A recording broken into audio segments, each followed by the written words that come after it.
আসসালামু আলাইকুম। এবিসি আন্তর্জাতিক খবরে আপনাকে স্বাগতম। শুরুতেই সংবাদ শিরোনাম, এরপরেই বিস্তারিত। জানিয়ে দিব এই মুহূর্তে পাওয়া সর্বশেষ আন্তর্জাতিক সংবাদ। শুরুতেই শিরোনাম। ইরানের সেনাবাহিনীতে আরও 1000 নতুন ড্রোন, ভয়ে আতঙ্কে ইহুদিবাদী ইসরায়েল। পরে জানাবো আফ্রিকায় আধিপত্যের লড়াই, মুখোমুখি রাশিয়া ও যুক্তরাষ্ট্র। এদিকে ইরানের লেজার চালিত বিমান প্রতিরক্ষা ব্যবস্থার উন্মোচন। জানিয়ে দিব দামেস্কের প্রতি বাগদাদের বার্তা, বিশাল টাইম বোমার ব্যাপারে সতর্ক হন। এবং সর্বশেষ জানিয়ে দিব রহস্য নিয়ে হাজির চীনের ষষ্ঠ প্রজন্মের ভয়ঙ্কর যুদ্ধ বিমান। শুনছিলেন সংবাদ শিরোনাম, এবারে বিস্তারিত। ইরানের সেনাবাহিনীতে আরও 1000 নতুন ড্রোন, ভয়ে আতঙ্কে ইহুদিবাদী ইসরায়েল। ইরানের সেনাবাহিনীতে আরও 1000 নতুন অত্যাধুনিক ড্রোন যুক্ত হয়েছে।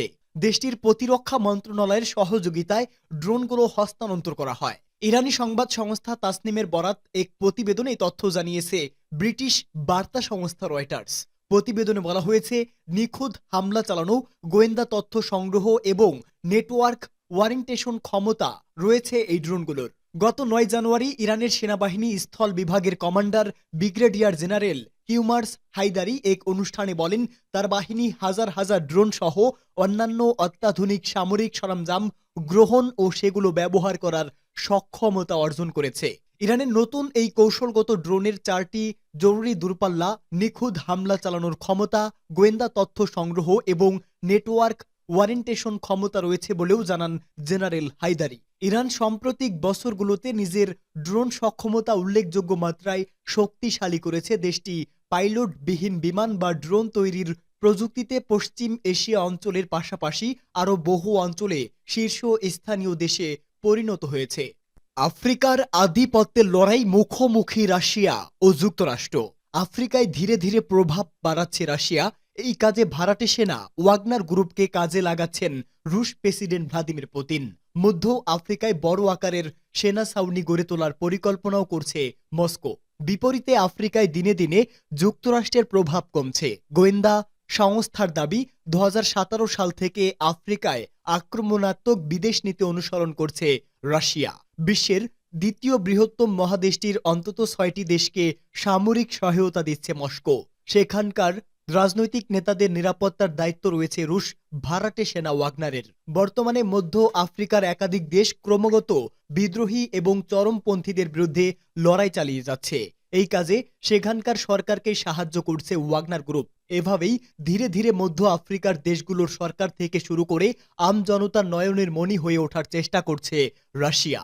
আফ্রিকায় ওয়াগনার গ্রুপ এর জয়যাত্রা শুরু হয়েছে সেন্ট্রাল আফ্রিকান রিপাবলিকান দিয়ে। 2013 সাল থেকে সেখানে একরকম গৃহযুদ্ধের মতো পরিস্থিতি রয়েছে। ওই বছর ক্ষমতা দখল করে বিদ্রোহী গোষ্ঠী, ফলে মসনদ ছাড়তে হয় প্রেসিডেন্টকে। 2019 সালে 14টি সশস্ত্র গোষ্ঠী চুক্তিতে সই করে, কিন্তু কিছুদিন পরেই 6টি দল সেই চুক্তি ভেঙে বেরিয়ে যায়। ফলে ফের শুরু হয় রাজনৈতিক অস্থিরতা। স্থানীয়দের দাবি, এরপরে মাঠে নামে রুশ ভাড়াটে বাহিনী ওয়াগনারের যোদ্ধারা। তাদের সঙ্গে যুদ্ধে সশস্ত্র বিদ্রোহীরা পেরে উঠতে পারেনি। ফলে 2021 সালে রাজধানী বাঙ্গুই ছেড়ে পালায় তারা। এতে সেন্ট্রাল আফ্রিকান রিপাবলিকানে ফের শান্তি, আর এর 16 আনা কর্তৃত্ব ওয়াগনার গ্রুপকেই দিয়ে থাকেন মধ্য আফ্রিকার দেশটির বাসিন্দারা। ইরানের লেজার চালিত বিমান প্রতিরক্ষা ব্যবস্থার উন্মোচন। ইরানের সেনাবাহিনী দেশের পশ্চিম ও উত্তর অঞ্চলে বিমান প্রতিরক্ষা বাহিনীর সামরিক মহড়ার সময় একটি অত্যাধুনিক লেজার চালিত বিমান প্রতিরক্ষা ব্যবস্থা উন্মোচন করেছেন। দেশটির প্রতিরক্ষা বাহিনীর ফোর্দো ইউরেনিয়াম সমৃদ্ধকরণ স্থাপনার কাছে মহড়ার সময় সেরাজ নামের এই সরঞ্জামটি চাকার সাহায্যে বের করে আনা হয়। সেনাবাহিনী এই সিস্টেমটিকে বিমান প্রতিরক্ষা পরিষেবা প্রদানকারী স্তরগুলির মধ্যে একটি হিসাবে উল্লেখ করেছেন। পর্যবেক্ষকরা এই অস্ত্রটিকে ভয়ঙ্কর হিসেবে বর্ণনা করেছেন। পশ্চিমা রাষ্ট্রগুলি ইরানের এসব আবিষ্কারে বিস্মিত হবে বলেও মনে করেন তারা। সূত্র মেহর নিউজ এজেন্সির। দামেস্কের প্রতি বাগদাদের বার্তা, বিশাল টাইম বোমার ব্যাপারে সতর্ক হন। সিরিয়ার এক বিপজ্জনক টাইম বোমার অস্তিত্ব রয়েছে বলে এক ইরাকি সংসদ হুঁশিয়ারি উচ্চারণ করেছেন। আমের আল ফায়েজ নামের ওই ইরাকি সংসদ সিরিয়ার আল হৌল শিবিরে বর্তমানে উপস্থিত ৩০,০০০ ব্যক্তি, যাদের বেশিরভাগই দায়েশ বা কথিত আইএস এর সদস্য, তাদের অস্তিত্বের কথা তুলে ধরে বলেছেন এই সন্ত্রাসীরা এসেছে ৫০টি দেশ থেকে। তারা টাইম বোমার মতো সক্রিয়, তাই তারা কেবল সিরিয়ার জন্য নয়, বরং গোটা অঞ্চল ও বিশ্বের জন্য হুমকি। দামেস্কের প্রতি বাগদাদের পক্ষ থেকে এই সতর্ক বার্তা দিয়ে আল ফায়েজ আরও বলেছে, এই ক্যাম্পের অধিবাসীরা, বিশেষ করে এর তরুণরা, বছরের পর বছর ধরে দায়েশ সন্ত্রাসীদের তাকফিরি চিন্তাধারায় প্রশিক্ষিত। ইরাকের এই সংসদ জানিয়েছে, ইরাকি কর্মকর্তারা সিরিয়ার সাম্প্রতিক ঘটনা প্রবাহের পর দামেস্কের কাছে গুরুত্বপূর্ণ বার্তা পাঠিয়েছেন এবং তারা আল হুইল ক্যাম্পের ইস্যু সমাধানের দাবি জানিয়েছেন। তারা বলেছেন, এই সংকটের সমাধান বাগদাদের জন্য খুবই গুরুত্বপূর্ণ বা প্রাধান্যের বিষয়। আল ফায়েজ আরও বলেন, এই ক্যাম্পটি উঠিয়ে দেওয়া ও এর অধিবাসীদের নিজ নিজ দেশে ফেরত পাঠানোর বিষয়টিকে বাগদাদ খুবই গুরুত্ব দিচ্ছে। ইরাকের পাশে একটি ক্যাম্পে হাজার হাজার উগ্র ব্যক্তির বসবাসকে মেনে নেওয়া যায় না বলেও তিনি মন্তব্য করেছেন। রহস্য নিয়ে হাজির চীনের ষষ্ঠ প্রজন্মের ভয়ঙ্কর যুদ্ধবিমান।